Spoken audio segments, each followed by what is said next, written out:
to see, especially these bigger vehicles, you know, and then our inability to manage our traffic. You get broken down.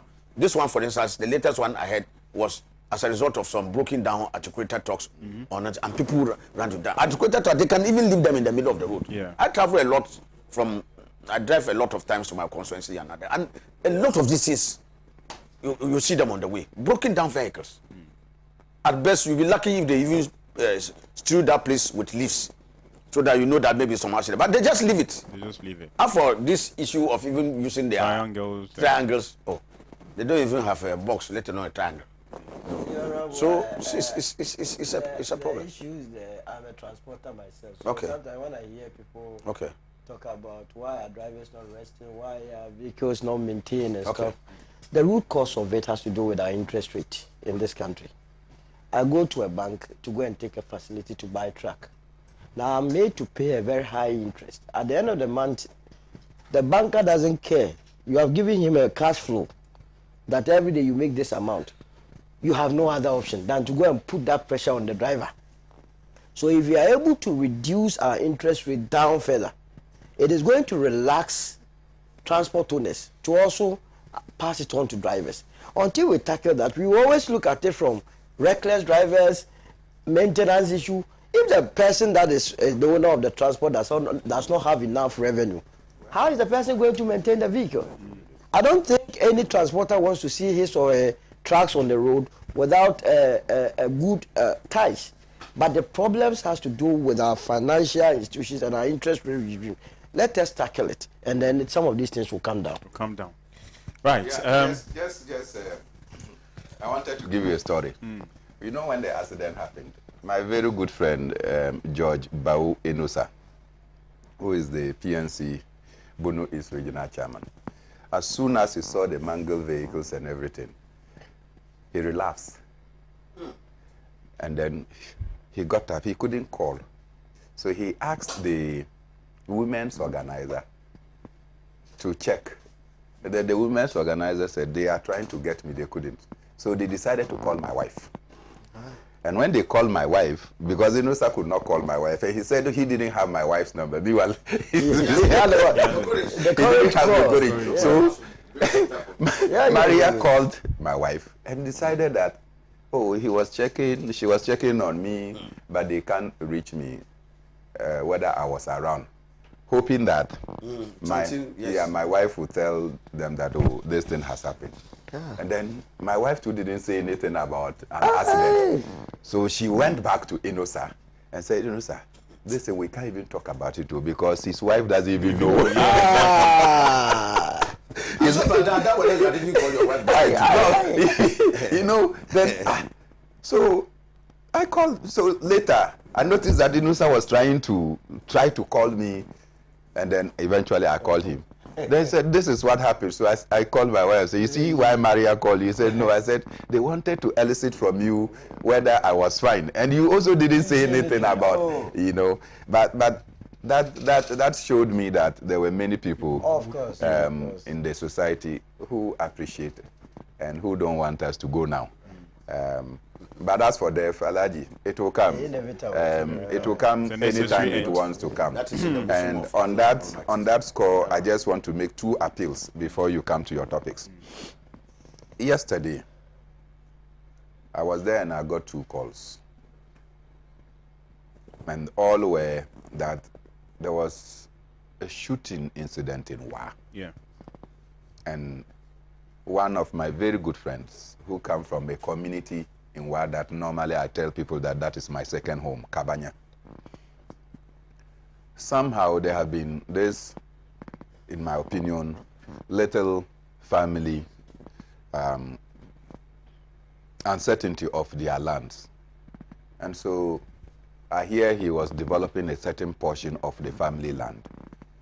And some of the family members from the other side also went there. And when he was at the funeral and was told, he drove there, whether the story is true, and the people who were preventing his workers from working saw him and they were coming to him. He just went into his car and picked his pump-action gun. In an attempt to scare them, he shot and then he killed Stephen Mane, who has taught many people in Wa Secondary School, and has also been a tutor at the Wa Liman University, Technical University. And I'm told he's on retirement. And that Stephen Mane was actually been working on his broken car. And just in the spill, he was caught. And he died instantly. Some other people were injured. And so people started calling me. And I get very terrified. You see, it's easy to own a gun, but it's not easy to control your temperament. Yeah. And if you don't have the kind of training, when you buy a gun, and this is what I want to make a special appeal to the Ghana Police Service, particularly that we all have the capacity to come and buy licensed pump action guns, certain guns. They should take the people through a certain training and temperament check. Because taking a gun and just being able to cock and start to shoot is not knowing how to handle a weapon. In fact, you are told when you go for the first gun test that don't never even point an empty gun towards somebody. Anybody who knows how to handle guns, even when the gun, you are sure, you have checked that there is no bullet, they will tell you, never point it. As soon as you point it towards somebody, they know that you don't know how to handle weapons. And so, yes, you can have the capacity to go and buy a gun to own and possess. But whether you have what it takes to be able to determine when to fire or not, when not to fire. I've had occasions to fire guns. In my house, when people come and they want to, I fire. I know how to fire. When I fire to scare you and you don't, then I know which part of your body I have to fire. Because you are told. Because the intention is not to kill. Let the person know that they are also in danger and that you are ready for them. So I am very sad because that is part of my family in Wa. Enosa is a brother to me until political issues came in a bit. But still, he is a big brother. He has been very instrumental in football in the Upper West region, working for Upper West Heroes, playing for Upper West Heroes, working for Wa All Stars, and has done his quota.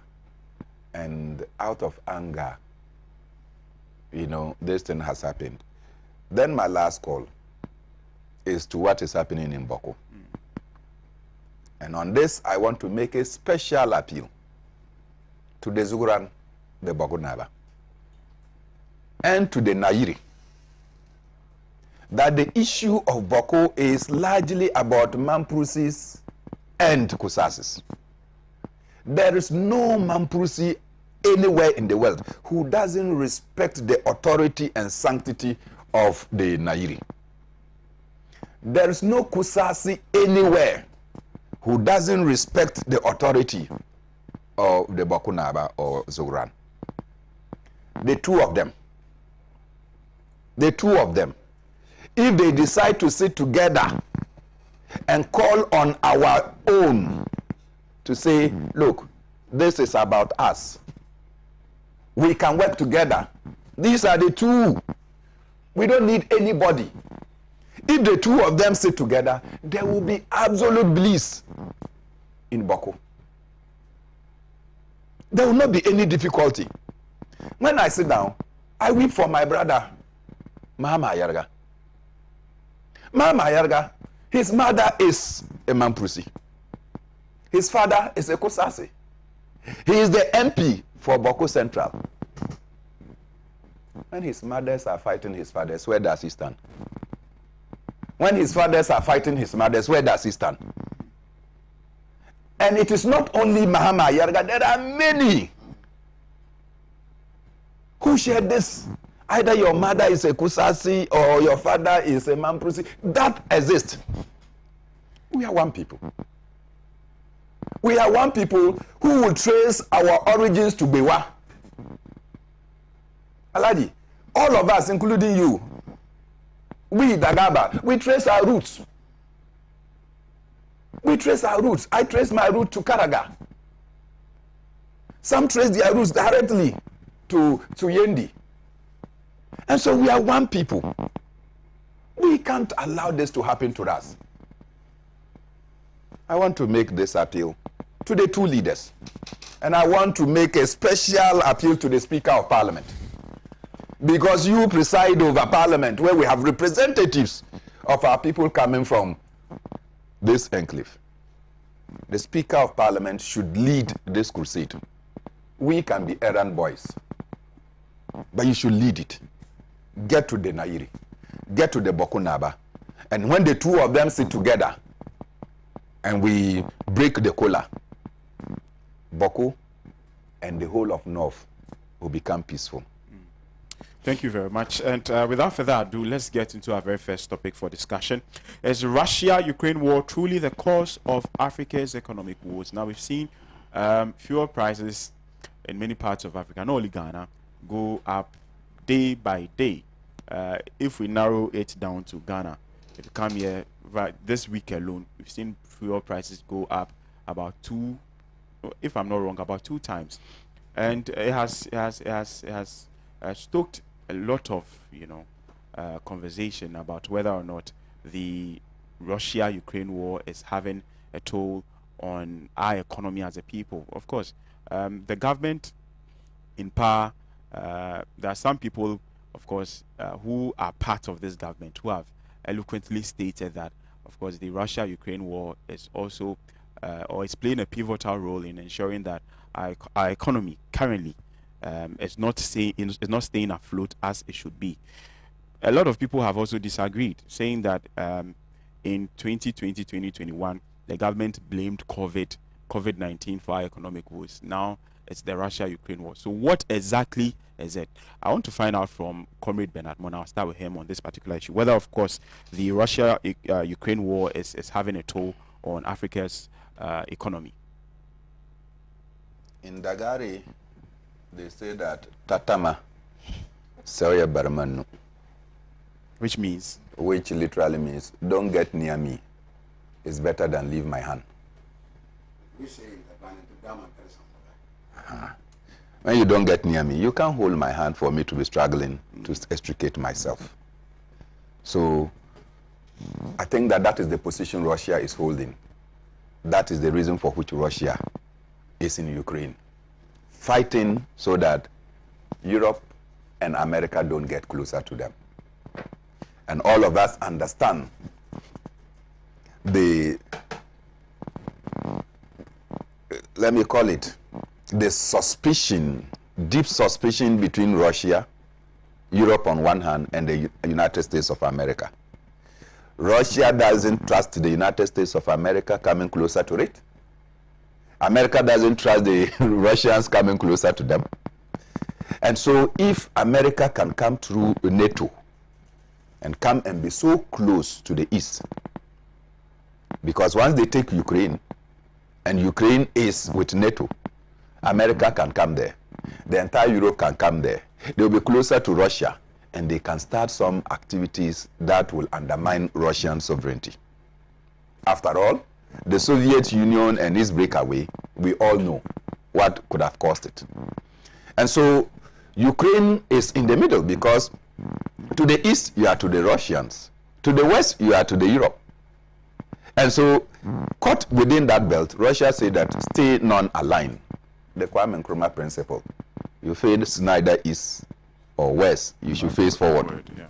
So Russia doesn't want NATO or Ukraine to join NATO. NATO itself wants Ukraine to be part of it. And so if you want to annex or make Ukraine part of Europe, and then they are part of NATO, for you now to come and establish your military bases close to us, it is in violation of the Dagari saying that don't get near me, it's better than leave my hand. And so it is in the midst of all this that Russia decided that they have to take and to defend themselves. So if you will not stay neutral, and yesterday they gave a 6-point resolution to the Turkish president, and one of the major concerns was that denounce your your intention to want to join NATO. And that if Ukraine says that they don't want to join NATO, why not? There will not be any fight. Now, Europe, the United States of America, somehow goaded Ukraine into believing that if Russia dare attack Ukraine, they will come in force measure to attack Russia. Not so.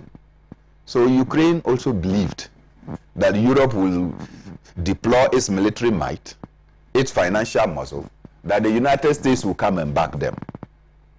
So Russia dared and went into Ukraine. And when they got into Ukraine, they are pummeling the Ukrainians. There is no one bomb that has been seen in Domedidevo or in St. Petersburg or even in Moscow. Everything is happening. Europe is refusing to impose a no-fly zone.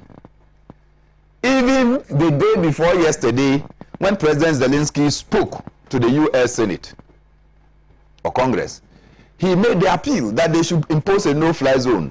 The Senate flatly and the President flatly refused a no-fly zone because Putin and Russia had indicated that anybody who imposes a no-fly zone means that you have also invited yourself into this fight. And they will deal with you according to the fact that you have imposed a no-fly zone. So you see, all of them are there. Now, just like every society, it is not only the people of Ukraine that lives in Ukraine. There are many people of African descent who are living in Ukraine. And one of the stories I got and I wept is that there is a Ghanaian who left Ghana at the age of 19. I'm not sure whether you've come across that. And he has never thought of coming back to Ghana. But he has gone to marry there. All his investment are in Ukraine. He is now 55 years. Just one day, Ukraine is under attack. He has no investment anywhere. He cannot even retrace his roots to Ghana. So somebody who has made money, has businesses, is homeless. That should tell us another story, that there is no place like home, and that you cannot use your left hand to point at where you come from. And so this young man, or this 55-year-old man, is helpless. His businesses are gone. All his investments, probably they have even bombarded the factories that he owns there. And so if you don't even have money, depending on the bank that you are investing in, the bank can also collapse. So you have nothing. So there is no doubt that Russia produces, I think they are virtually #1 in oil production in the world. They supply about 44% of the gas requirement for Germany and many European countries. And so anytime Gazprom decide that they are going to increase prices, it imposes a lot of burden on many economies, and therefore it affects Africa. Ukraine and Russia produce a lot of food, and they export a lot of food to the rest of the world. When there is a conflict between them, it is difficult for the food to now be spread, because each one of them will now want to keep what they have. As you know, when COVID came, most countries that were exporting rice decided that there should not be any rice exportation. They had to keep, because they don't know how long the pandemic was going to last. So in this instance, Russia is stocking its food. Ukraine is stopping its food, because we don't know how long this conflict is going to last. And it also depends on how the rest of the world will play. If the rest of the countries begin, as we are seeing, supplying Ukraine with arms, and probably China decide that they are going to back Russia, Belarus has already backed Russia, you will see countries now taking sides. This will go and back Ukraine. So that means that this is going to be a very difficult war. The UN is helpless as an institution, because they can't play any role. Russia has a veto at the Security Council. So you don't expect that the Security Council can take any decision, and Russia will go and back it and say that they should pull out of.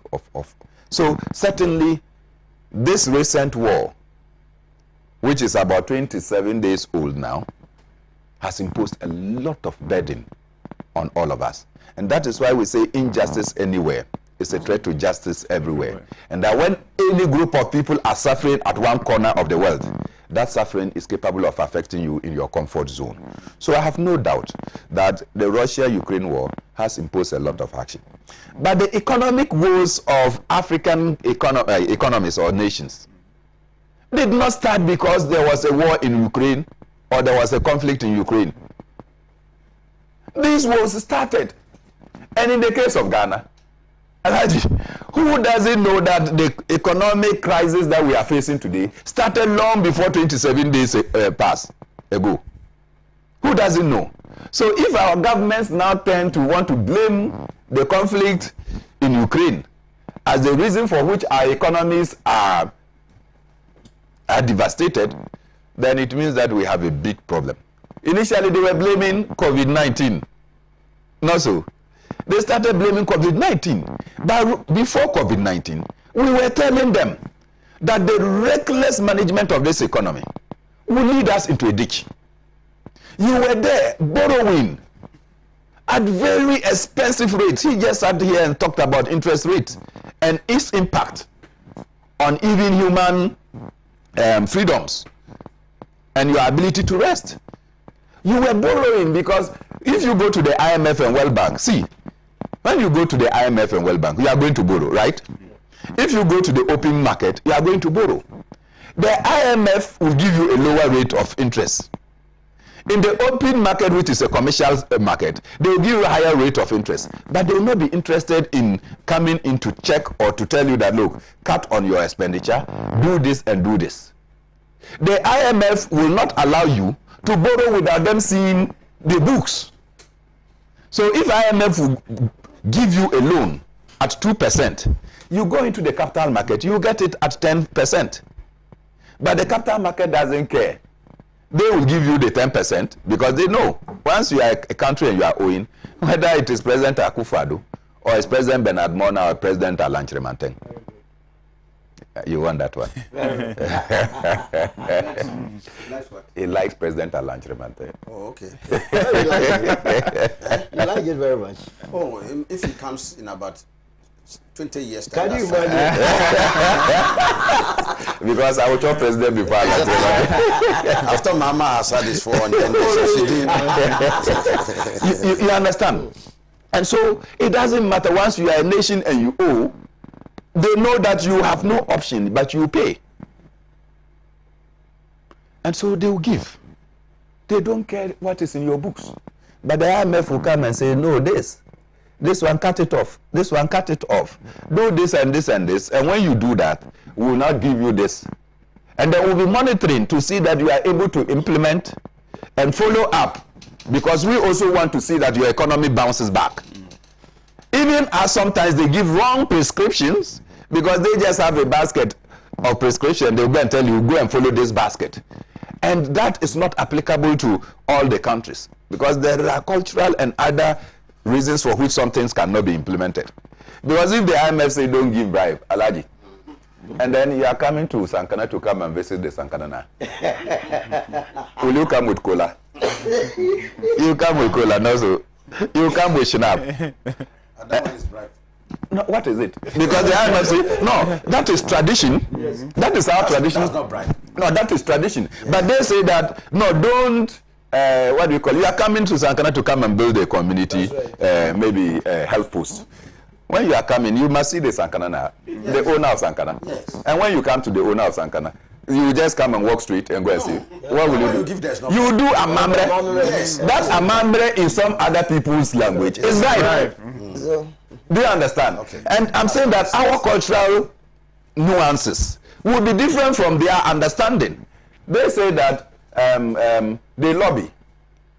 It's lobby, not bribe. Lobby is bribe. Do you understand? They call it lobby. They have this is sophisticated. You understand? When you go and see your MPs to go and do something for you, to go and position a certain, what do we call it, position for you, they will say that you have come to lobby their MPs. Meanwhile, they take money, they take envelopes. But when our people take envelopes, they say, oh, your MPs are corrupt, they have taken bribe. You know that everybody runs, but when the cow runs, they say it is mad. I hope you understand. So, once the IMF may not understand the dynamics that in our culture, you can't just walk into a chief palace, even when the chief is your own brother or son. You can't just go there to go and visit the chief and just go empty-handed. You have to go there with some cola. Because the chief's elders will sit down. So they have to break cola. Not so. And when they finish, at least there must be some pito which Alaji doesn't like me to mention. Don't make a mistake. Once you visit Sakana, you drink pito. Drink the one that's As President Mahama, when he came to Sakana, he drank pito. That's malt, not pito. Malt is not pito. So these things happen. And so when they are giving their conditionalities and they don't factor some of these local peculiarities into it, then they will come and say that we gave money, but the money was abused. So yes, Ghana's economy is in difficulties. One of the things that I don't see happening, and I think that it is because people are angry, one, with the Minister for Finance, and two, with President Akufo-Addo, for surrounding himself with family. With surrounding himself with family. People, oh no, the friends are not many, the family. Because even if you check the friends, they are related to family. You understand? So many people like, this is our party. Now you have made the party a family issue. So if there is crisis, Alaji, one of the major things this government has failed to do is they have not been able to contain the level of panic and speculation in the system. Basic economics will tell you that when there is speculation and panic, your currency will not be stable. And we know that one of the triggers for inflation and currency instability is speculation. And I started hearing people saying that since you have been talking about breaking the 8, that the fuel prices are raising to break the 8. What did government do? How long was this? Over 2-3 months ago, Ghanaians started talking that, look, the way fuel prices are increasing, we are going to break the 8. The government did not see that that was speculation. They did not know what to do to contain the speculation. And okay, before I realized, no, they started. It was 7.99 to a liter. They said, the fuel price has broken the 8. Today, it's 10.8. So it has broken the 8 and into a different realm. As we speak, I hear everywhere, people are talking about the dollar is going to break the 8. The dollar is going to break the 8. It was around 5 to 6. Now it has broken the 7. So it's chasing the 8. Government machinery is so... Did you say it's chasing the 8? It's so irresponsible. It's not chasing. You understand? It's so irresponsible. They cannot even think that, look, let's do something to contain the level of panic. And so when you have a government that cannot respond to this basic economics, look, when there is panic in the system, what do? Bring the confidence boosters into the system. Bring the business community. But all the businessmen, majority of them, I started speaking to them, then they will tell you, one of them I even do training with. You tell them, do you understand? So they have left everything for Ken Ofori-Atta and his Nana Akufo-Addo to manage. So this mess that we are in has only been exacerbated by the conflict in Ukraine. But Ukraine-Russia conflict is not the reason for which we are in this economic mess. Right. Thank you so much, Comrade Bernard. Now let me come to Honorable Ebi Efuseidi. Yeah. Our people say that you climb a tree to see that which is going. But as for that which is coming, you wait there, it will come and meet you.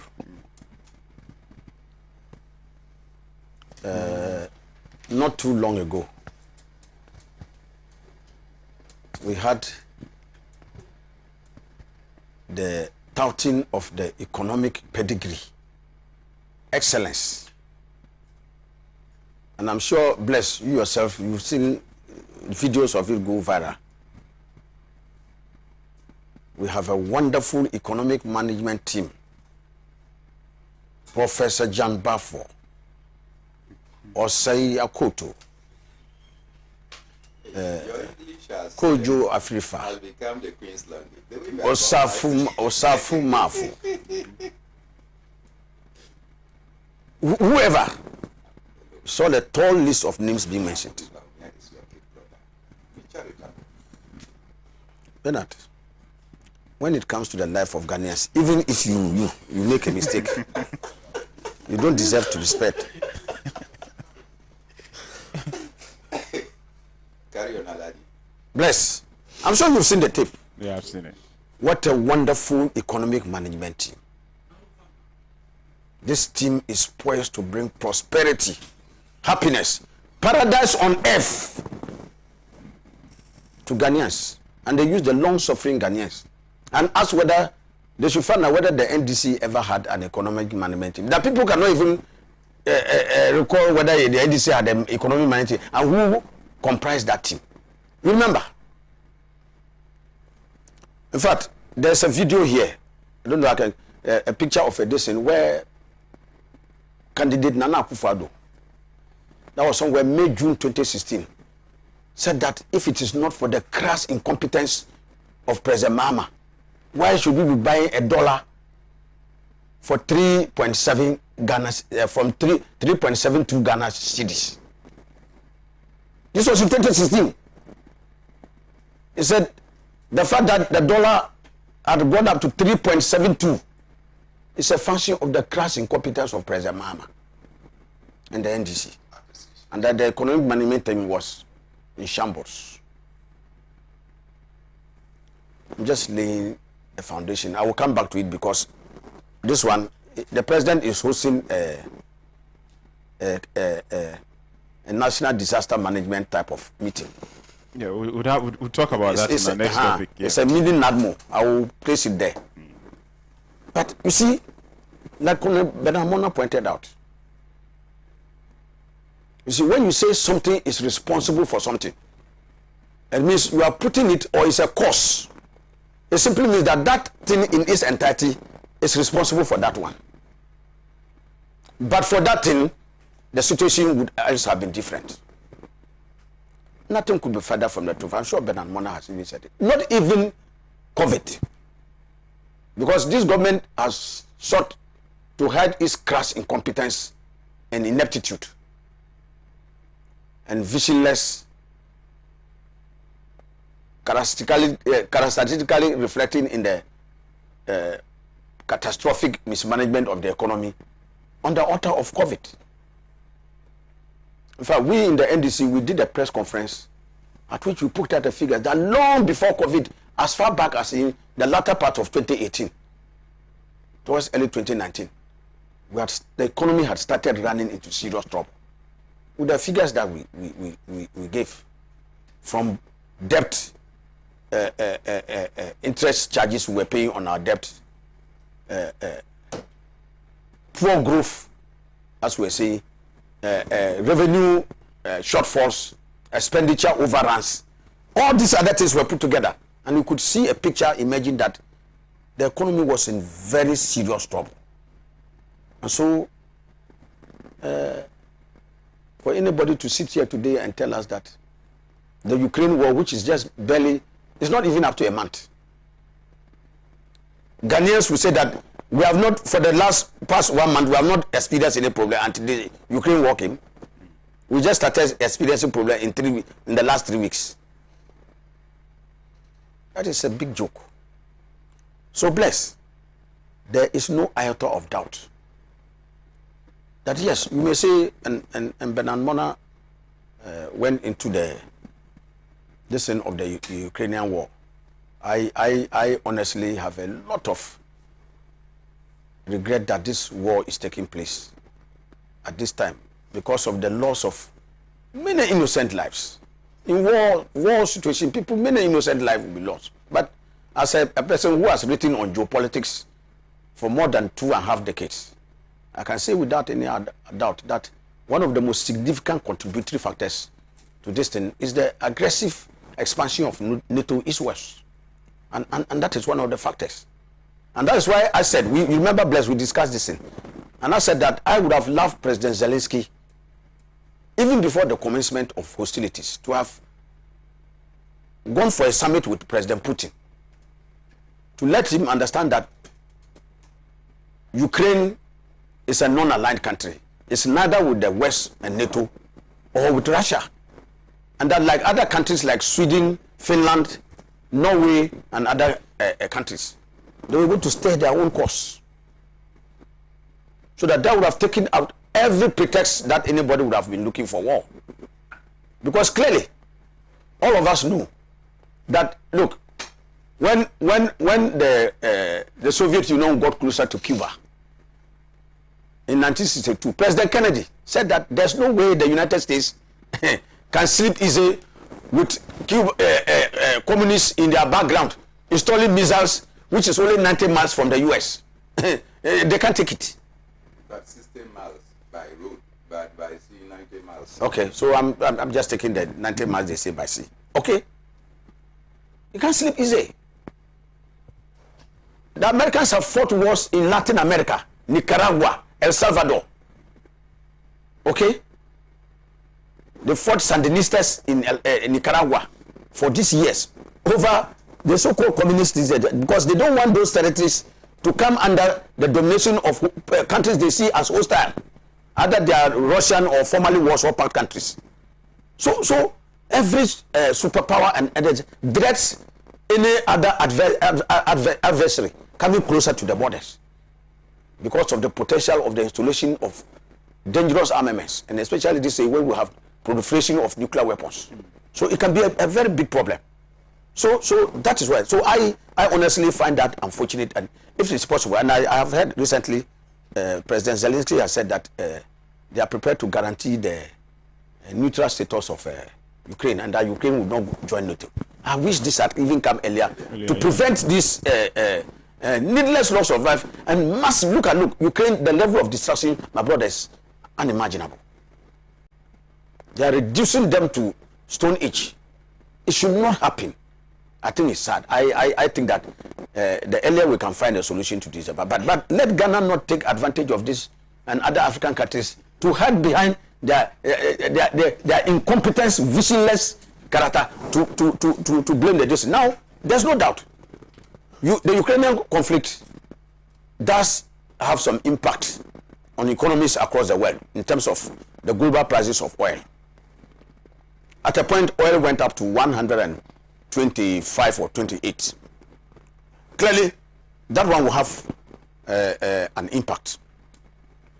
But to say that solely is the issue is no. Look, number one, the flaws in this argument is that, number one, Ghana, are we not a net exporter of oil? Now Ghana is a net exporter of oil. It means that we will even be advocating for higher prices. So in a higher price regime, are we not better off? So Ghana has earned more from this crisis rather than we have lost. What has happened to the windfall that we have gotten? Because we are supposed to have gotten a windfall. So bless, it comes down to what arrangement did we make when we were apportioning percentages to our oil. So even if the windfall comes to the partners in the Jubilee and other private investors. But as a net exporter, Ghana ought to have raked in the bigger benefits. Why can't we use the benefits of that thing to have offset domestic prices? Number two, this is not the first time Ghana is experiencing these hikes. In 2008, 2009, and some other periods, we experienced these things. And when that happens, it will tell you the character of the government, whether the government cares about the people or not. And that is why I say that this is a very insensitive, wicked government that does not care about Ghanaians. I say so on the basis of the evidence of the decision. About 42% of the petroleum price build-up at the pump is taxes. Bless. It's taxes. So when oil prices are rising, some of them are ad valorem or some of them percentages. When you say you put 2%, bless, you say 2% tax, say for COVID. I'm just giving an example, and it's 2%.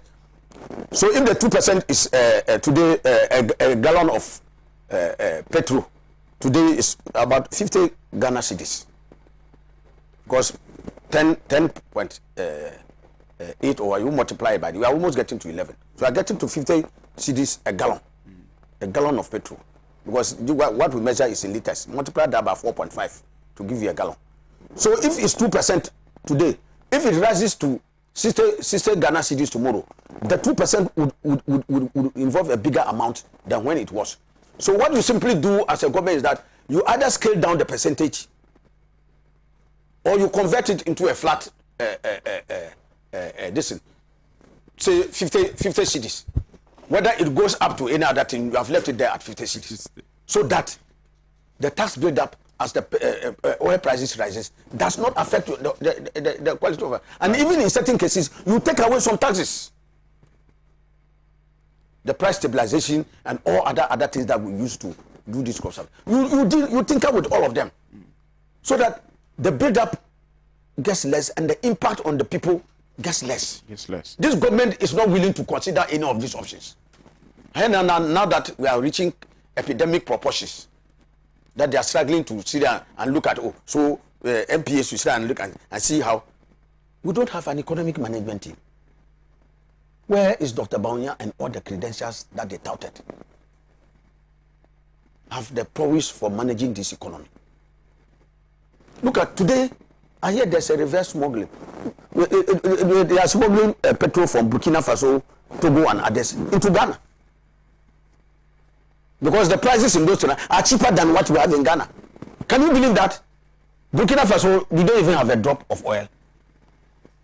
Togo, do they have a drop of oil? Ghana is a net exporter of oil today. Look at what storage state we are in today. Today, I hear that even some petrol stations have to devise an ingenious scheme to give credit to drivers to come and buy petrol. People are not buying petrol on credit. In Nana Akufo-Addo's Ghana, the innovation this government is introducing, backward innovation, that you have to go and credit, and when they come now, they add additional 5 cedis to them to pay. You see the situation? Right. So, my brother, Ukraine war and others is only a convenient scapegoat, a whipping boy for some people to find out.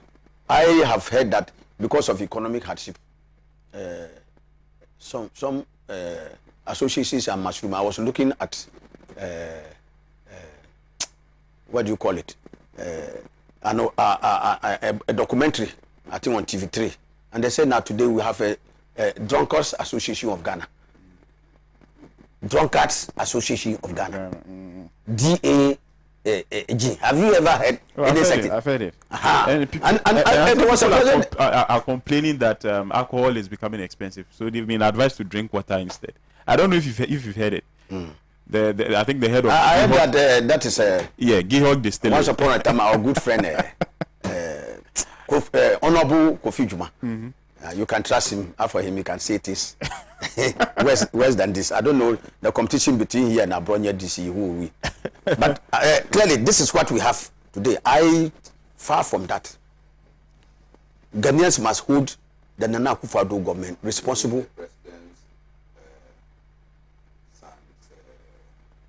In-law. Son-in-law. Is a son-in-law? The president's son, daughter, is married to so he can. His son-in-law will be the boy, but not the man. Yeah, okay. The man himself is. I think he's co-equal. Yeah. So clearly, this thing doesn't wash, and I want to say without any iota of reservation that we should hold the Nana Akufo-Addo government directly responsible for the current state of things, because bless the suffering that we are suffering today, one of it, in fact the principal element, is the result of reckless, irresponsible borrowing by this government. Today we have been told that we are on the threshold about 81 to 83% debt to GDP. Right. Thank you so much. And the International Monetary Fund and other monetary institutions have said that Ghana fails a debt stress analysis, and that we are on the threshold of if care is not taken, of being unable to service our debts, and when that day comes, I pray that it never comes, because the collective image and integrity of this country going forward, it's not the MPP government that owns this country. By the grace of Allah Almighty, 2024 Ghanaians will be in a hurry to see the back of Nana Akufo-Addo. Right, thank you so much. Let me come to Comrade Solomon Owusu. Thank you very much, Bless. And let me start from where Honorable ended. By the grace of God, Ghanaians will still entrust the destiny of this country into the hands of the new patriotic party under the able leadership of Alan John Kojo, who is doing a yeoman job at the Trade and Industry Ministry. Again, it's also not true that our government has been borrowing recklessly. If indeed we were doing that, every loan passes through Parliament. And to the extent that Honorable is a member of Parliament, then he's also part of those that are approving reckless loans. And to that extent, it means that he's not helping this country. I don't think he's in Parliament to be approving reckless loans. He approves loans that he feels that it will go to aid the developmental agenda of this country. Comrade Mona did justice to the history of this whole thing. I mean, the summary of it is that it is a bread and butter issue. This whole Russia invasion of Ukraine is a bread and butter issue. Russians feel threatened that with Ukraine joining NATO, the EU would direct their purchase of energy needs from Ukraine, and that would incapacitate Russia, and that will bring down their economy. So if you are a leader, you always want to protect the interests of your citizens. So all that Putin is doing is to protect the unborn generation, those that are living to survive. And for me, that is what any serious government will do, except that it is coming at the cost of human life. If you look at the videos, the pictures that are circulating, you will see children who have no idea as to what is going on, dying. I don't think we have to sacrifice human blood on the altar of our economic well-being. Yes, if you asked me whether what is happening in Ukraine is the woes of African economies, I would say no. It's just like telling me that my inability to take care of my kids is as a result of my neighbor. It is my pure responsibility. But the question you ask yourself is, how did we get here? We got to this point because successive governments could not do what was right. They shared their responsibilities. And I was very surprised listening to Honorable going on and on as if the NDC has never had any opportunity of governing this country. What did they do with it? As a country, we are import dependent. Most of our products we import from outside the country. And so to that extent, it brings a lot of pressure on our forex. Till the time that we are able to turn things around, we will be seeing some of these things. He was talking about we being a net exporter of crude. The question you ask yourself is, what is our accrued interest in the net export? You understand? It is not as much as we could think. We are having less than 12%. The rest, now who caused that is as a result of our inability to mobilize more to invest in exploratory matters. We could not generate. We had to depend on foreigners to come. And we will get to the nitty-gritties of why, as a government, as an opposition party, you must not be leading the people of this country to abort the payment of taxation. And my good brother has been sleeping in Parliament, preventing that, when indeed we need monies to be able to aid Ghanaian investors to invest in areas that will, in the long run, come back to help our economy.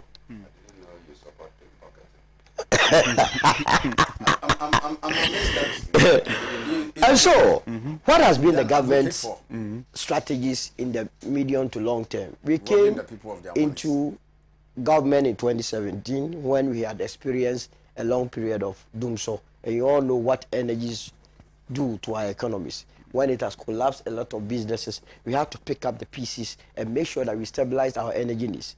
We did that. And from there, what did we do?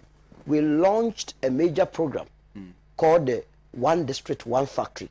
Most of these problems we are seeing in this country is as a result of importing more into this country. So to deal with that issue, we decided to launch a program, One District, One Factory, so that we could begin to produce a lot of the things that we would be using dollars or as it were foreign currencies to import, so that pressures on our cedi would reduce.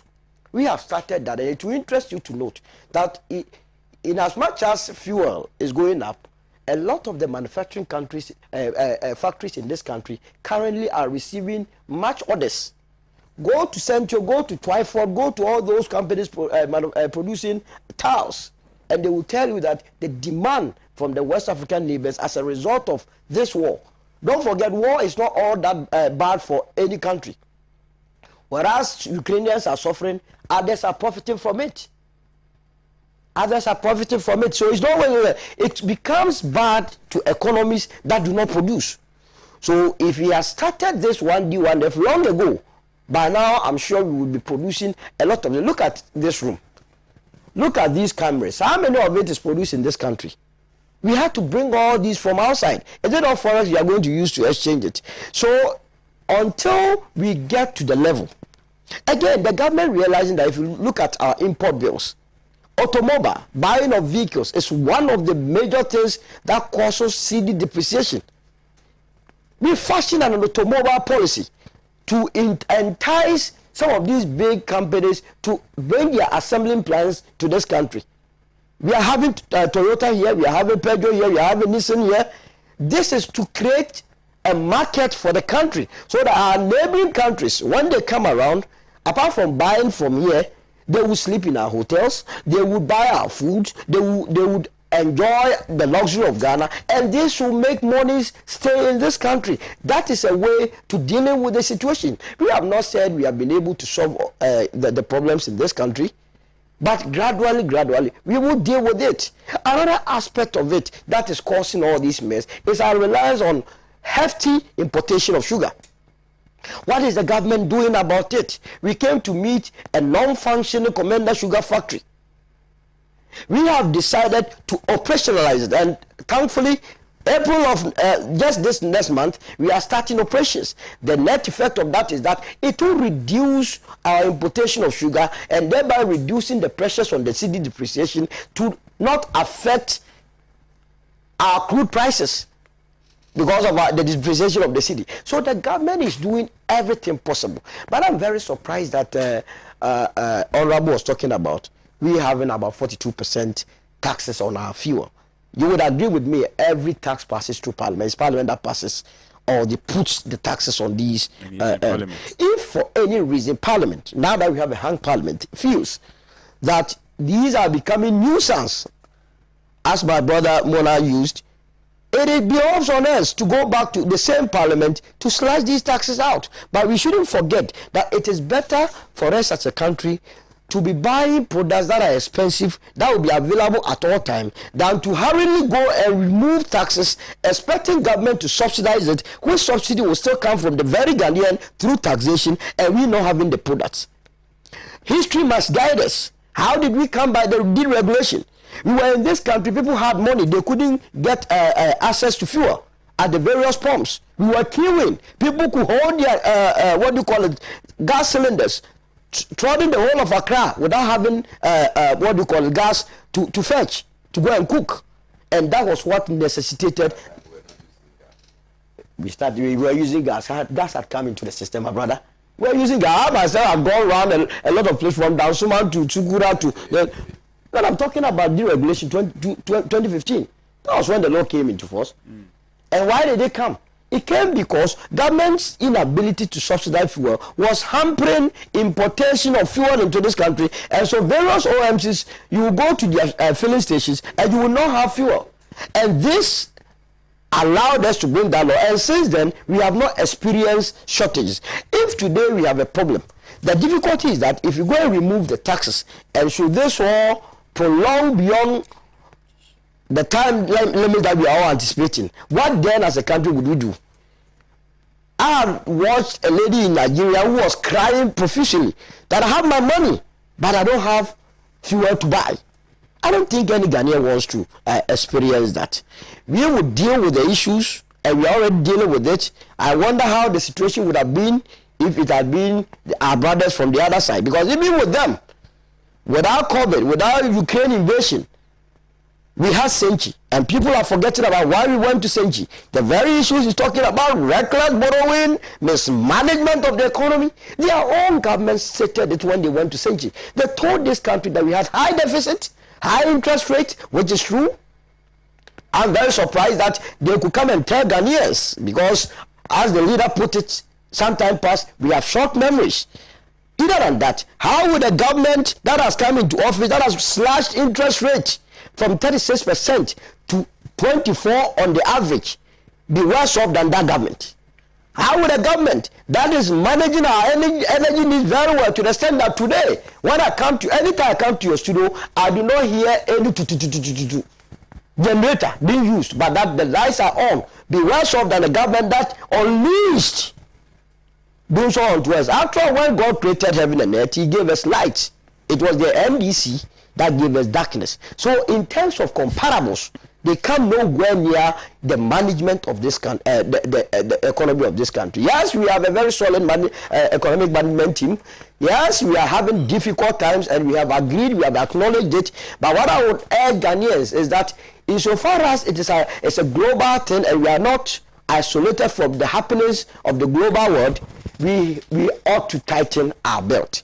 And in doing so, I would also urge government that we must lead by example, so that some of the things that will cause more anger at the government, we reduce them. That is the only way out. Like what? Well, I have made my... I'll come to you. Respectfully, I'll come to you. I'll come to you. You spoke for more than... No, I'll come to you. Don't worry. Please. No, you didn't speak after 40 minutes. He mentioned something and just ran away from me. He said some of the things that cause Ghanaians to be angry. Like what? You should tell Ghanaians what they are. I have never shied like away bouncing in the air from at 34,000 feet. You see, No, I'll come to you. I'm still on you. King lifestyle of I'm still on you. Please go ahead. for instance, tell Ghanaians what some of that is. No. Comrade Mana. No. Comrade Mana. I'll allow you. Kindly, respectfully. No. Are you done? No. Please, respectfully. Go ahead. He knows that it may make Ghanaians angry, which they are doing. And they should stop. I want him to tell but the truth of the matter is that... What are some of the things? Tell them. You see, tell Ghanaians. we are telling Ghanaians Yes. that we are in difficult times.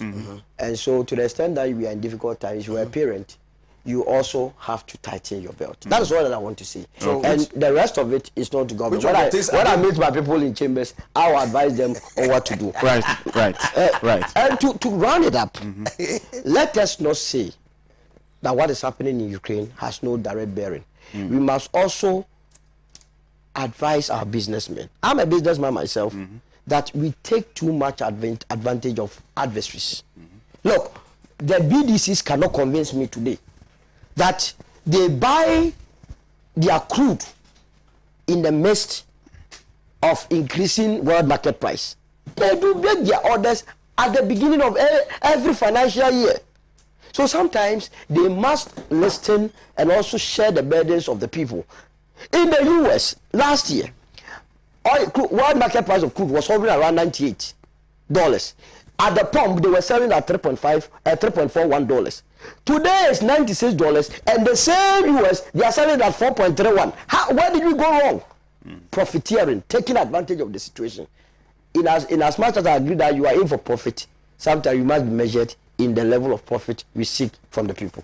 Thank you so much. But I'll still know you. No, respectfully. I just want to remind him. What are you reminding me? Like he's blaming the BDC. The BDC. I'll give you the time, I promise. When the oil prices started at 80, 85, 90, 95, and at every window, they have to deal with the current price levels. Number two, the cedi which is falling like, sorry, I've been using it and Bernard is not comfortable. I say like a coconut, a newly liberated coconut from a tree. Free fall. Okay. So today, if the coconut is falling and you are under it and fall on your head, I have no problem. The way he's talking, the coconut will fall on you. Massa, today you are dealing. Look at the free fall of the cedi. At any time, at any new window, they are going to do purchases. You need more money than you previously had. So if the cedi is say 6.5, today you go is 7. No, the next time is 7.5. The next one today like this, go to any forest bureau.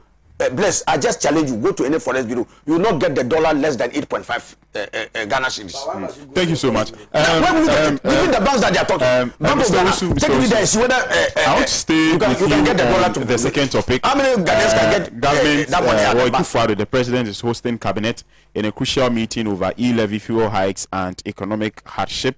So a crunch cabinet meeting is underway at the Pedrasi Lodge to find solutions to the current economic challenges in the country amid the growing depreciation of the cedi and the recent increments in fuel prices. The 3-day meeting is expected to close on Sunday, March 2022.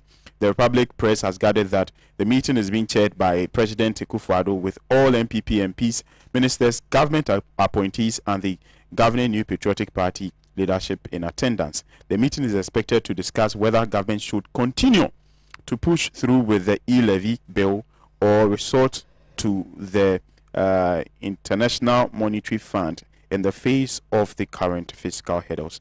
So this some part of the story, and it looks as though the government is between a rock and a hard place with regards to the e-levy or the IMF bailout. IMF, the government doesn't want to go. E-levy, the people don't want it. I want your comments on this particular topic. Bless, this is not an official statement coming from government. Is that the case? So to the extent that it's not an official statement, we will treat it on the face of it, that they are indeed considering either the e-levy or the IMF. Be that as me, I mean, I have heard a number of NDC MPs who have spoken against the e-levy, and I have listened to my brother Mona very carefully why he does not support the e-levy.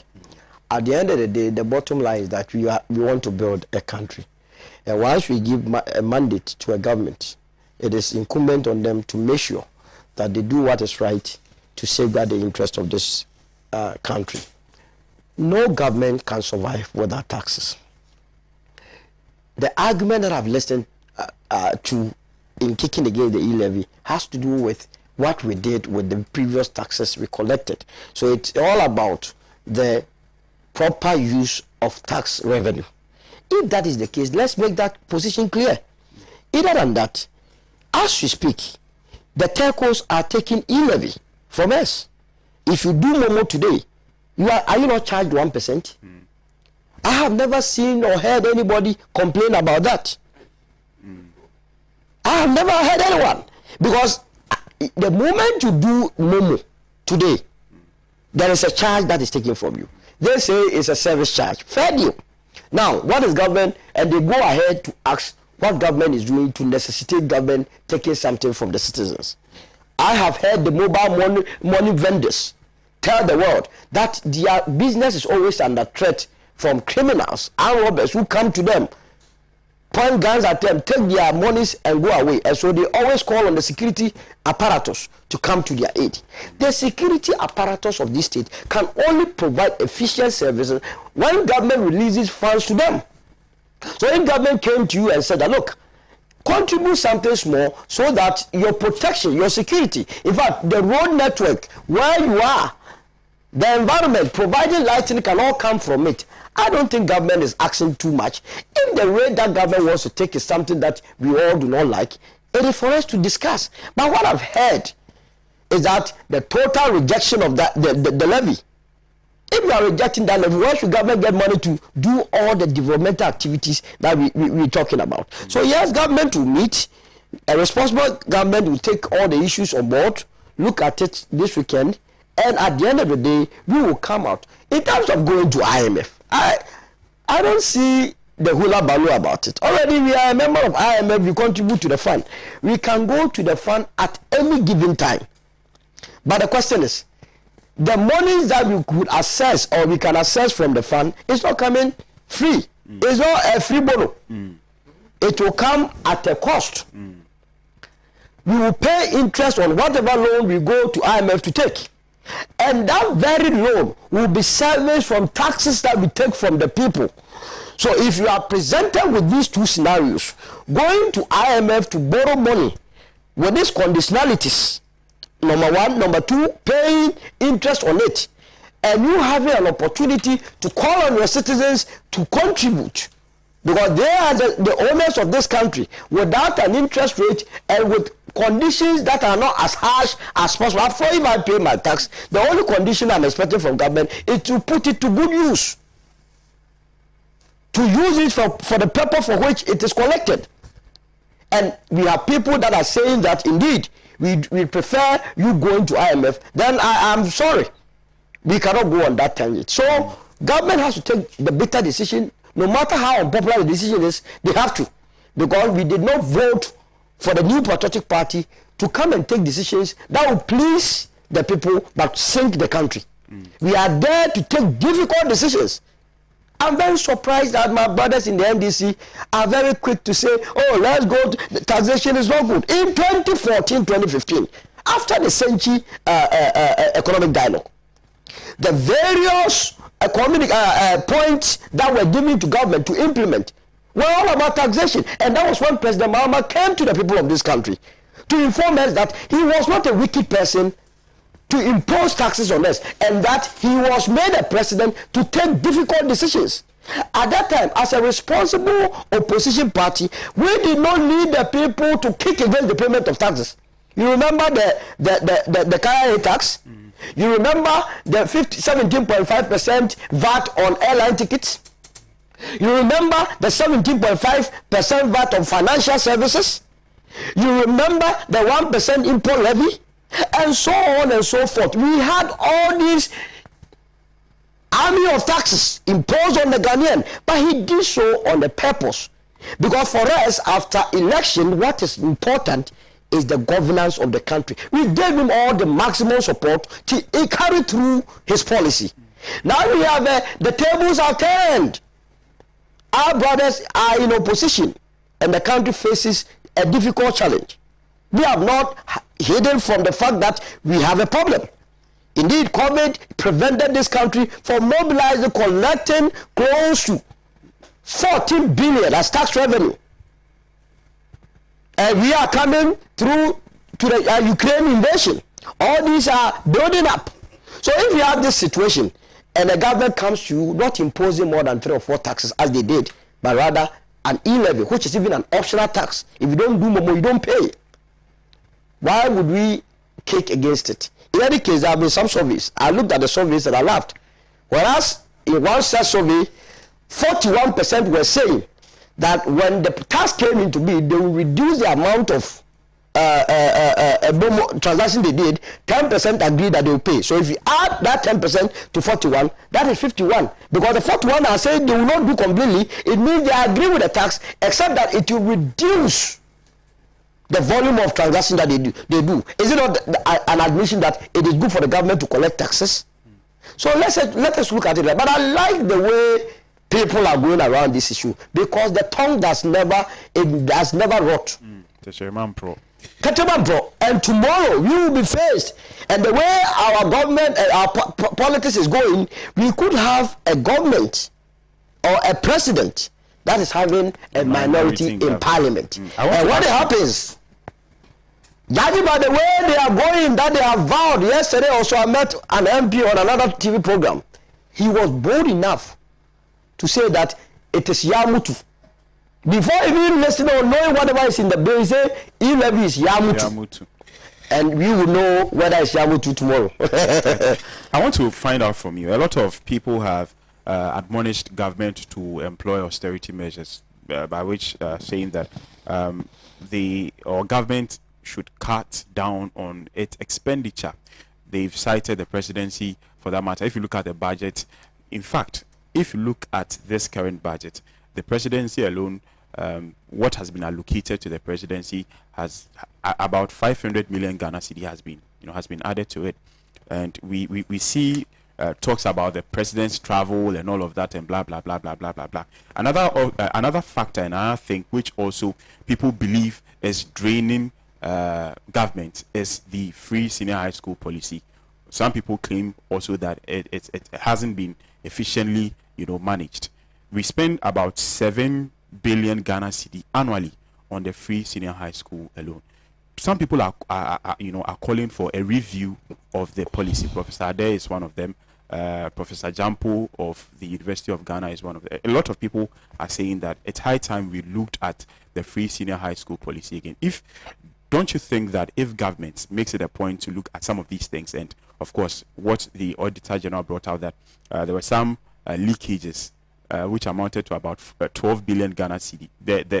The minority are saying that you should seek, you should seal these leakages, and once you do that, then it means that we might not even need the E-Levy in the first place. What do you think about that? Yes, first of all, government in the 2021-2022 budget, let me say, has indicated that it is cutting expenditure by 20%. So it answers your question.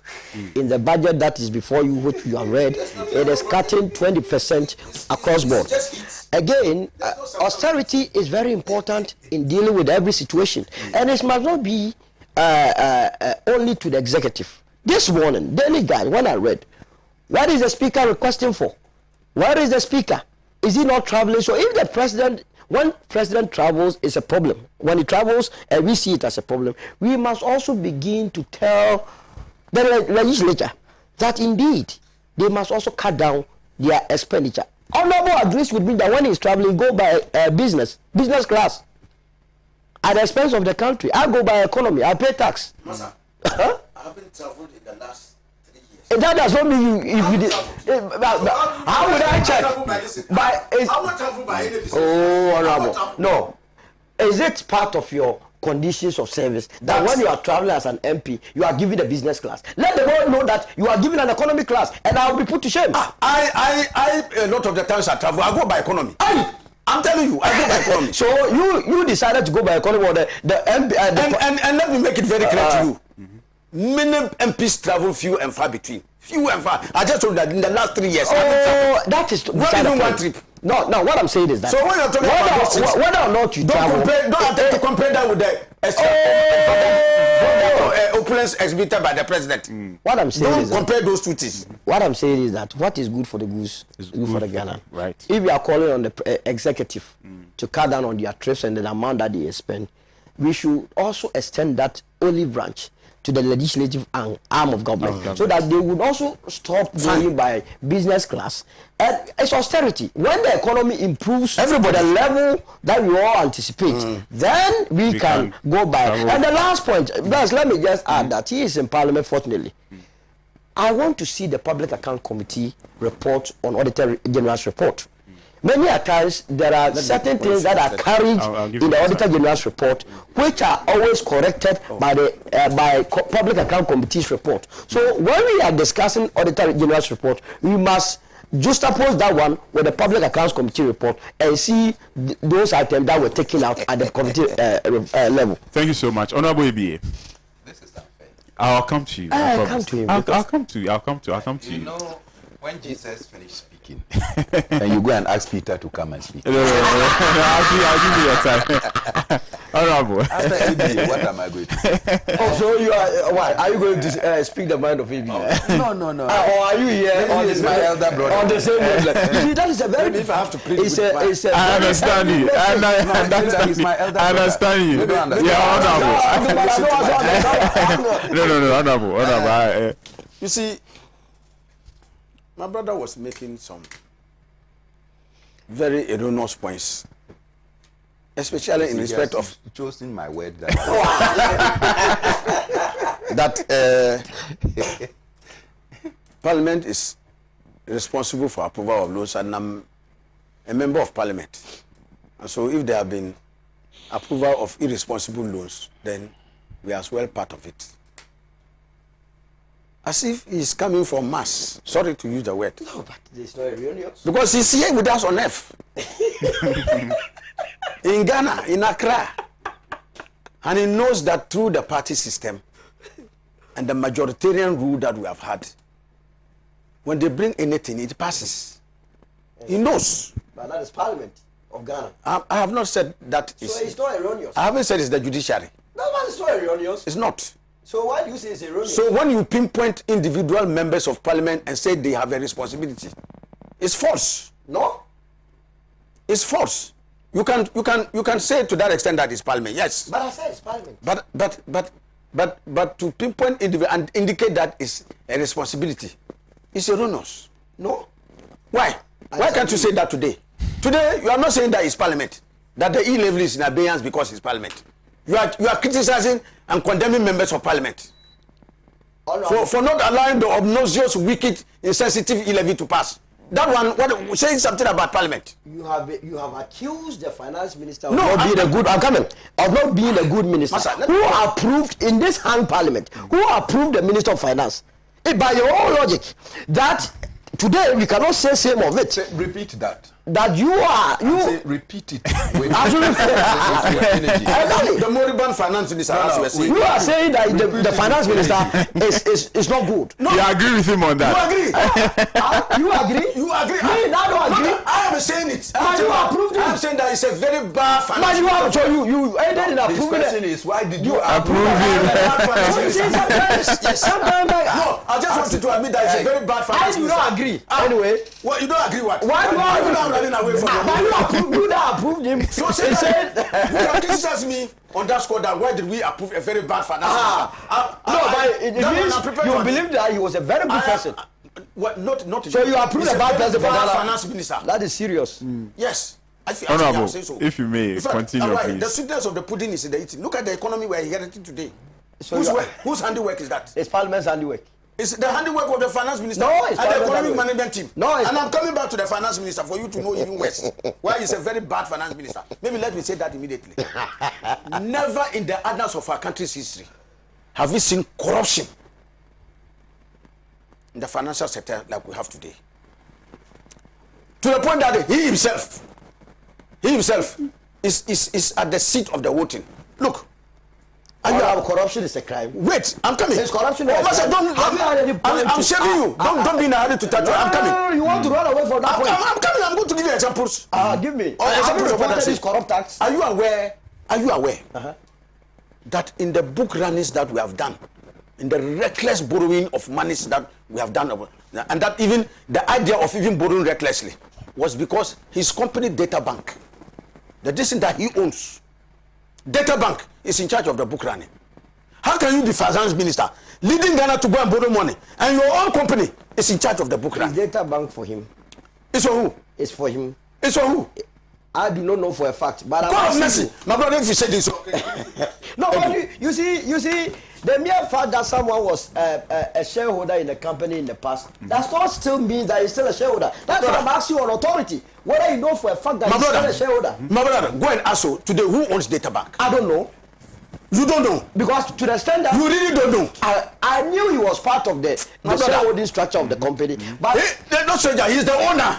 I don't know about that. Honorable, kindly, please don't interrupt. Okay. You see, the man is not sleeping, he wants to be woken up. Today, he says that he doesn't know who owns Data Bank. Okay? For every loan that we went to borrow on this book running, they had a significant percentage share in that thing. You are finance minister. You don't even see basic conflict of interest. The finance minister that you approved. You can say that. Yes. And I said it here. I came here to render a qualified apology to Ghanaians and to the majority of our supporters who are visibly angry about that. And it's a regrettable action. And I say it. I will say it any day. But it doesn't stop us from bringing out these issues of corruption and conflict of interest. That you are finance minister, your company is involved in book running and taking direct percentage for every loan that we go to transact. You don't see that. His company again, Enterprise Insurance. All the insurance for the loans and other things, they pass it over to the company. You don't see conflict of interest and corruption. That is naked corruption. You don't see that, my brother. At least,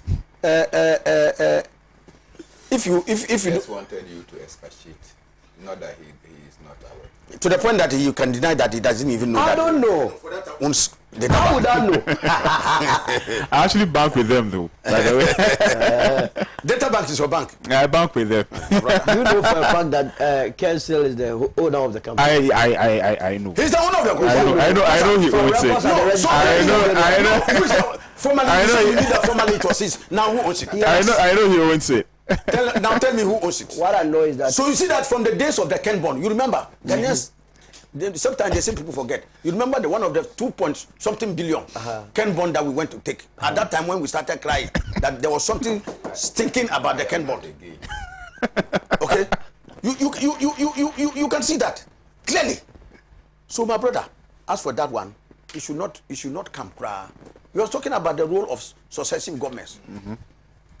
When President Mahama left office on January 7th, 2017, the total indebtedness of Ghana was 120 billion. And what was the total? From independence, even to the loans taken by the Kufuor government of the MPP, down to President Mills, 120 billion. My brother, today even the figures are conflicting. There are some who are saying we are hitting almost 400 billion Ghana cedis. Debt to GDP is approaching 83% debt to GDP. And people are saying by the close of the year, we may hit 90%. Can you believe that? We may. My brother, this is unprecedented in the annals of... That's why today, they have borrowed us into a ditch. Apart from those two items, debt, interest on debt and compensation. You can't do anything again. The total revenue is gone. That's why we need the E-Levy to give us the space. You see, that's why I say that.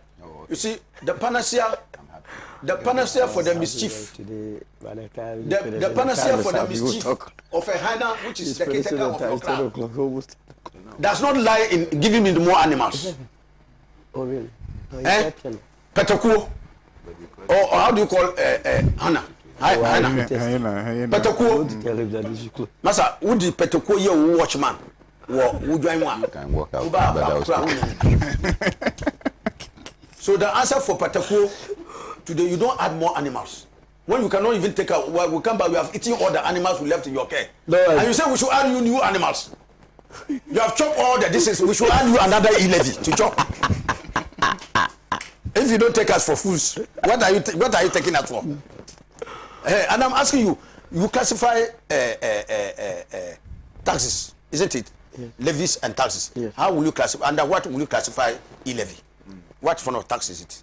What service has government rendered to take E-Levy? Government renders security services to these people. Which security service? We don't provide police protection to these vendors. We do. They do a lot of crisscrossing across the country. Patrol. No, look. Thank you so much, you see, I'll wrap up with. I'm just coming out. I haven't started. Okay, so 2 minutes. You haven't started. 2 minutes. Please, 2 minutes. You see, what is happening is that. What time is it? You say the government is holding a crunch meeting. My brother, what the president respectfully is doing is that he's attempting to collect his salt in the open after a heavy downpour. If you leave your salt open, in the open, you haven't covered it, nothing, and there's a heavy downpour, you are going for the salt, what will you find? Nothing. He's attempting to collect his salt after a heavy downpour. Since when have Ghanaians been telling him things are not going right? He should wake up and do something about it. And he's doing it. He's in a deep slumber. He went to sleep on the job. He suddenly woken up and found out that the country is in Nyama Bazaar. Well, catastrophe, everything, nothing is going well. So you see, so what the government is doing is that the government is doing something the people of Ghana don't want. He's struggling to impose what the people of Ghana want. He doesn't want to do, because today the people of Ghana say that come and take your E-Levy away. We don't like it. And surveys have proved overwhelmingly that overwhelming majority of Ghanaians don't want the E-Levy. In fact, my colleague Adjuasafu, they have been busy assailing. I'm telling you that if Adjuasafu goes to Domi Kwabenya, they will hail her as a hero because she's contributed to the non-passage of the E-Levy. But and majority of them going to IMF. Majority of the government. I'm coming to that. Majority of the people don't want the thing. Now listen to me. These are the people who are in a hurry to chastise IMF. They even organize a KK party to celebrate. That's why they are finding it difficult to lick their own. They can't lick their own spittle because having said all the nasty things, the IMF and the World Bank, they were the first one in the COVID. They went to look for money and got 1 billion from the IMF. Did you refuse that money? But we are part of we are a member of IMF. That's why I've been saying that it's hypocritical. No, we don't want to put I'm coming. It's hypocritical for you to say that as a Muslim you abhor pork, but you eat and lick the pork soup. Who licked it? You the man saying that you abhor it. You are condemning IMF, but you are in a hurry to go to them and take money. Look, why this government doesn't want to go to IMF? Number one, this is a very opaque government. You can't see through this government. This is a government that has a zero tolerance for accountability. Master, you just saw even the World Bank when they said the COVID monies they gave, $560 million. They should come and account for it. They have not said so. In fact, recently they approved additional $130 million for this country. Right. I'll tell why my would the IMF, World Bank, it was 430. Right, Honorable. They gave we are not even and then they gave one. using And they're the asking you to go and put it. You can't account for recently it. they gave us additional When they're money. asking for the accountability, it's not forthcoming. Right. And they still want to give us money. Yes, which one? No, that was part of it. It was 430 and later on 130 to make it 560. So they gave us 430. Right, Honorable, right. Why they have not received any accountability? That's what they're Comrade asking Mona. for. And then two, he himself mentioned it. He said that, but I understood him because it was difficult for him to say it as an MPP man. That Ghanaians are outraged that in a situation of austerity and difficulty, the president who should set example is living the life which is even the envy of Arabian case. That is living the life. Okay, the speaker is out of town, out of necessity. It's not because he's sick. So the president. Nana Akufo-Addo, the buffing he's been buffing in the air, is he sick? Is he buffing because he's sick? The $22,000 he take to go and chat the presidential jet. Is it out of necessity? Recently, as a result of pressure, didn't you go by? Do you have evidence? Yeah, Do you have right. evidence? Economy. Right. But is it Comrade the Mona. that he has been chatting the president? But do you have evidence to the amount you are quoting? Which is the amount? Tell me the right amount. Just protect me. Well, I beg you, Bernard, 1 minute. No. Show me the. He who alleges must prove. You are saying it's the contract. What is your evidence? The evidence is the Mr. There's no evidence. There's no evidence. Honorable. There's no evidence. When I challenge it, Because he does not have any evidence, you woke up from his Please chair. turn off your microphones. Don't turn off your microphone. And I will not allow you Sure, to thank take you. my time. And I want you as the host to protect me from any attacks because I know Owusu very much. His modus operandi that now that is getting to the end of time, he will want to interject as many times so just protect me from it. First, did I hear him say that they have a solid economic management team? If I heard him right, the solid economic management team is led by my brother, Dr. Mahamudu Bawumia. So if you have the leader of a solid economic management team that has lifted this country to the glory that you claim, then obviously no one should lead the MPP than the leader of the solid economic management team. Speak for Dr. Mahamudu Bawumia because he is the leader of the solid economic management team. I don't want to see you be speaking for somebody who is not the leader of the solid economic management team. Did I also hear him say that why we are against taxes? We are not against taxes. So let me hear what you are. We are not against taxes because we have paid taxes, direct or indirect. Pay as you earn, you have paid to the government. That is on every income that you earn, you pay. He has been paying, ABA has been paying, every Ghanaian pay. Number two, we have paid all the indirect taxes, including the value-added taxes and all the adjustments that has been put in. What the people of Ghana are opposed to is the daylight pickpocketing that government now wants to officialize stealing. And we say, don't steal. Then I hear my brother come and tell us that the telecos are taking 1%. On the contrary, they are taking 2%. Don't worry. They are taking 2%. But they are taking 2% because we are utilizing their services. Government, on the other hand, is taking money from the telecos because government's platform is what the telecos are using. So when we pay, the telecos pay government. Think about it and stop telling us that we are paying to the telecos and we are not paying to the government. We are enjoying the telecos services they are providing us, so we pay to them. But they are also enjoying government services, so they pay to government. You don't get it. Stop this bankruptcy of economic pontification. Look, go there. Number two, how is E-Levy a tax? And look, if you want, I will call somebody here. Oh, now he has changed it from tax to a levy. Don't worry. I said, don't interject me. I have my brother here, Kobe. Anytime you want to send Momo to Kobe, Kobe will say, boss, make I give you a different number. That one I owe. Why? He owes on that. So now if Kobe is going to pay his loan, Kobe is going to pay his loan through the Momo. You are going to take part of the money that he owes to go and pay. He's even coming to show you. He's telling you that's not true. No, he's coming to show you. You understand? See, Kobe owes. I will not pass it on to him. So majority of our young people who owe Alaji. No, I'm saying that the people owe. So when you are going to pay, Alaji, you are going to pay your loan. Common loan you have taken, you are going to be affected. Now, my greatest worry in all this, government come and tell us that COVID-19 has come, it has ravaged the economy. Government is the only person operating the economy. I don't know what business you are operating, but many businesses, including the ones that I have, that we build in perishables. You buy food stuff and things you wanted to do for 2 months.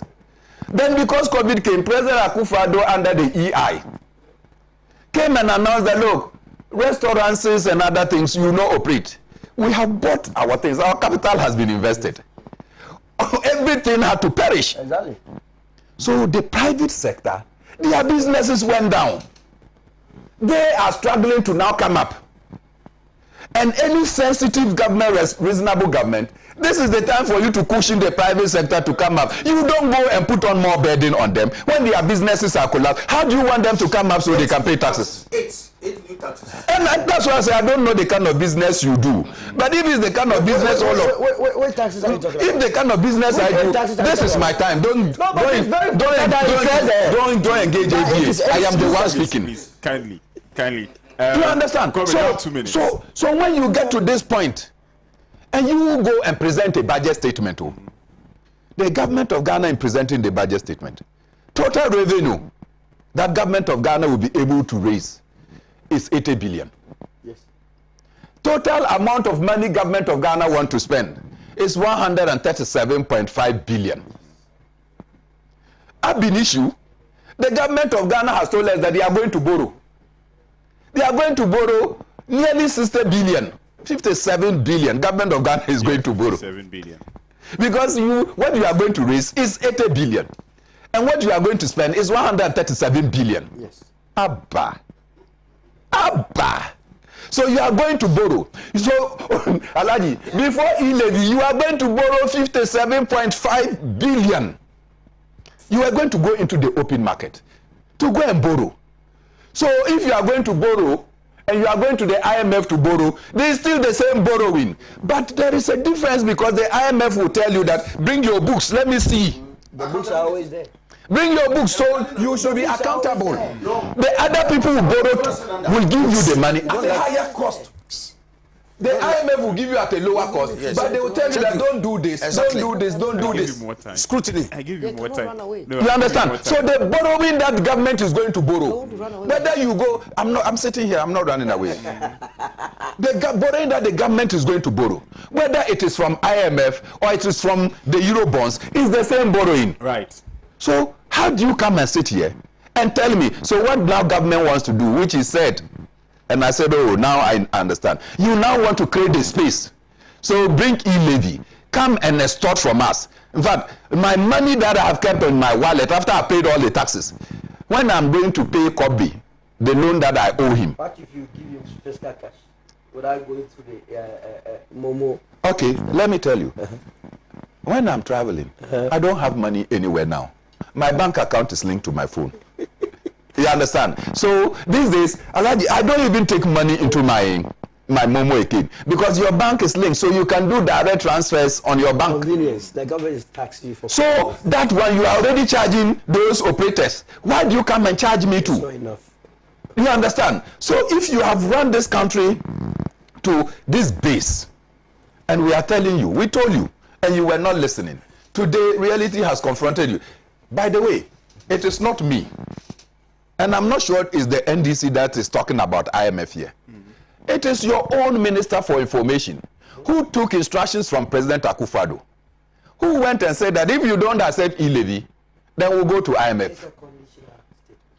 He took instructions from Akufo-Addo to come and inform Ghanaians that if you don't accept E-Levy, we'll go to the World Bank. The Ghanaians say they don't want E-Levy. So under the condition that we don't want the E-Levy, it means we are going to the World Bank. That is Kojo Oppong Nkrumah speaking on behalf of President Akufo-Addo.